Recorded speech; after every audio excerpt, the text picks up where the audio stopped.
अस्सलामु अलैकुम वरहमतुल्लाहि ताला वबरकातुहू। आज आपके सामने लेकर आए हैं बहुत प्यारी हकायत, बहुत ईमान को मजबूत कर देने वाली, अल्लाह से तवक्कुल को जो है मजबूत करने वाली, यकीन को जो है कामिल करने वाली और इश्क में बेदारी पैदा करने वाली हकायत।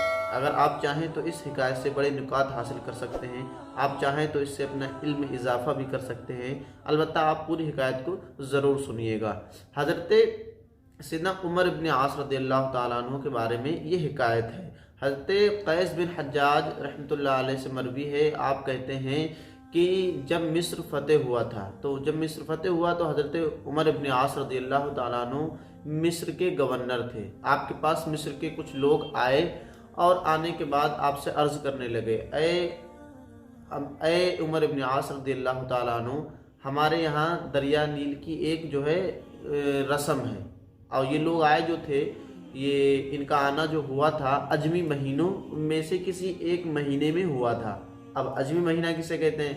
अरब के अंदर अरबी महीना होता है और अजम के अंदर यानी हमारे जो महीने होते हैं उस महीनों में से किसी महीने में आए थे। तो आपसे कहते हैं कि दरिया नील की एक पुरानी सी रस्म है। वो रस्म क्या है कि इस दरिया नील को जब तक हम एक नौजवान दोशीज़ा खूबसूरत लड़की ना दे दें तब तक ये हमें पानी नहीं देता। यानी इसकी रस्म ये है कि जब तक हम इस महीने की 12 तारीख को एक लड़की के वालिदैन के पास जाते हैं और उनके वालिदैन को राज़ी करते हैं इस बात पर कि वो अपनी दोशीज़ा को इस दरिया नील के हवाले कर दें, और अगर वो इस दरिया नील के हवाले कर देंगे तो ये भी सैराब हो जाएंगे, हम भी सैराब हो जाएंगे, ज़िंदगी आसान हो जाएगी। तो उसके वालिदैन राज़ी हो जाते हैं और वो अपनी दोशीज़ा को जो है हमारे हवाले कर देते हैं। इसी तरह ये रस्म जारी व सारी है। अब फ़िलहाल वो वक्त आया है, उस महीने की 12 तारीख आन पड़ी है कि अब हम इस रस्म को करने के लिए, इस रस्म को निभाने के लिए जा रहे हैं। हज़रत सैयदना उमर इब्न आस रज़ियल्लाहु ताला अन्हु इरशाद फरमाते हैं, ख़बरदार, इस्लाम के अंदर ऐसी कोई बेहुदा रस्म नहीं है और लिहाजा जब से इस्लाम आया है इस्लाम ने सारी ऐसी बातिल बेहुदा रस्मों को मिटा दिया है। लोग आपके पास से चले जाते हैं और मायूस हो जाते हैं। इसके बाद क्या होता है कि दरिया नील सूखा रहा, पानी नहीं आया उसमें। अब जब दरिया नील सूखा रहा, पानी नहीं आया, पानी जल ही जीवन है, सुना होगा आपने, जल ही जीवन है। और यकीनी बात है कि ये असबाब में से अल्लाह अज़्ज़ा व जल ने इसे सबब बनाया है ज़िंदगी जीने के लिए। एक तो ज़िंदगी के लिए पानी बहुत ज़रूरी है। तो दरिया नील खुश्क रहा और उसमें पानी नहीं आया। लोग बड़े परेशान हुए और लोगों ने ये जो है अज़्म मुसम्मम कर लिया कि अब हम जो है इस मुल्क को छोड़ कर चले जाएंगे, यानी मिस्र को हम छोड़ देंगे, किसी और जगह आबाद हो जाएंगे जहाँ हमें पानी मिल जाए।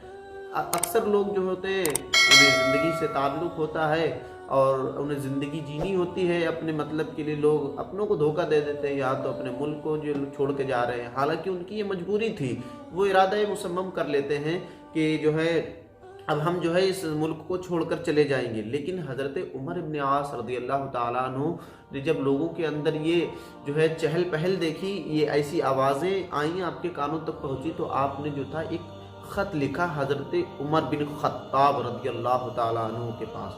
मेरे सरकार के जो है दोस्त, मेरे सरकार के खलीफा दोम सैयदना उमर बिन ख़त्ताब रज़ियल्लाहु ताला अन्हु की बारगाह में एक ख़त लिखा कि यहाँ पर एक रस्म है जो लोग मनाते हैं। यहाँ पर एक लड़की, खूबसूरत लड़की को ज़ेवरात से आरास्ता करके, अच्छा लिबास उससे पहना करके, खूब मुज़य्यन करके इस दरिया नील में डाल दिया जाता है। जब वो लड़की दरिया नील में पड़ जाती है, यानी उसकी भेंट दे दी जाती है, इस तरह से कह लीजिए आप, उसकी भेंट दे दी जाती है, तो ये दरिया नील पानी देता है, इसके अलावा ये जारी नहीं होता।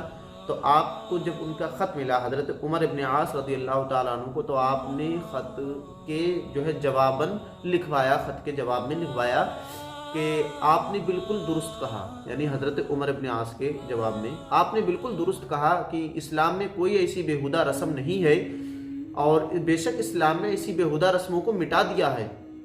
और मैं आपके ख़त में एक छोटा सा रुक्का भेज रहा हूँ, आप उसको दरियाए नील में डलवा दीजिएगा और दरियाए नील जारी हो जाएगा इंशाअल्लाह। तो हज़रत उमर बिन ख़त्ताब रज़ियल्लाहु ताला अन्हु का जो ख़त आप हज़रत उमर बिन आस रज़ियल्लाहु ताला अन्हु की जिनाब में पहुँचा, تو آپ نے اس کو پڑھنا شروع کیا تو اس میں کیا لکھا تھا، یعنی وہ رکا جو آپ نے بھیجا تھا اس میں کیا لکھا تھا کہ یہ میں رکا بھیج رہا ہوں، اس کو دریائے نیل میں ڈلوا دیجیے گا۔ پھر آپ نے وہ رکا دیکھا تو اس رکے میں کیا تھا، یعنی چھوٹا سا پرچی بول دو، پرچی آسان آپ کی آسانی کے لیے پرچی، اس رکے میں کیا لکھا تھا کہ اے دریائے نیل، اگر تو اپنی مرضی سے جاری ہوتا ہے تو جاری مت ہو، ہمیں تیری کوئی ضرورت نہیں ہے۔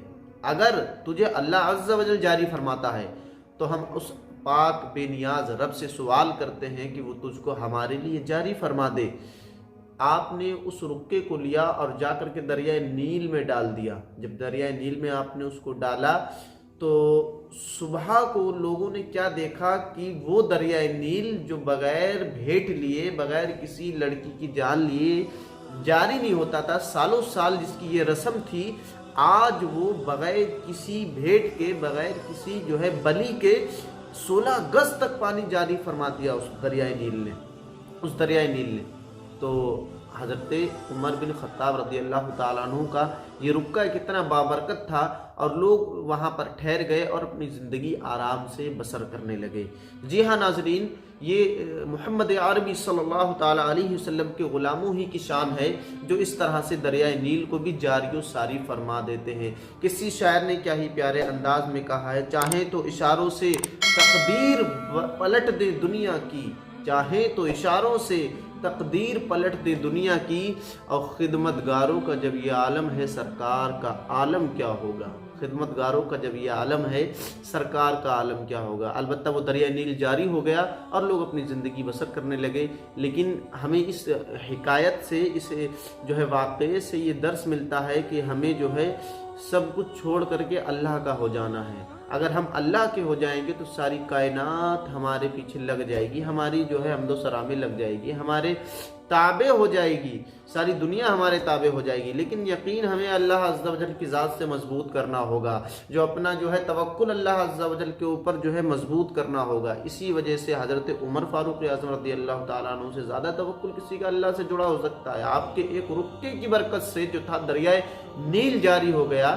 تو ایسے ہی اگر ہم بھی انشاءاللہ اللہ عز و جل کی ذات پر مکمل بھروسہ رکھیں گے تو ہماری بھی مشکلیں کہیں نہ کہیں آسان ہوتی چلی جائیں گی، ہم بھی کہیں نہ کہیں فلاح پاتے ہوئے چلے جائیں گے۔ حضور صلی اللہ تعالیٰ علیہ وسلم کی غلامی کا پٹا اپنے گلے میں اگر ہم ڈال لیں تو دنیا ہمارے قدموں میں ہو جائے گی۔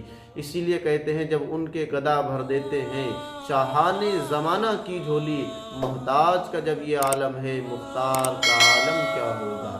لبیک یا رسول اللہ۔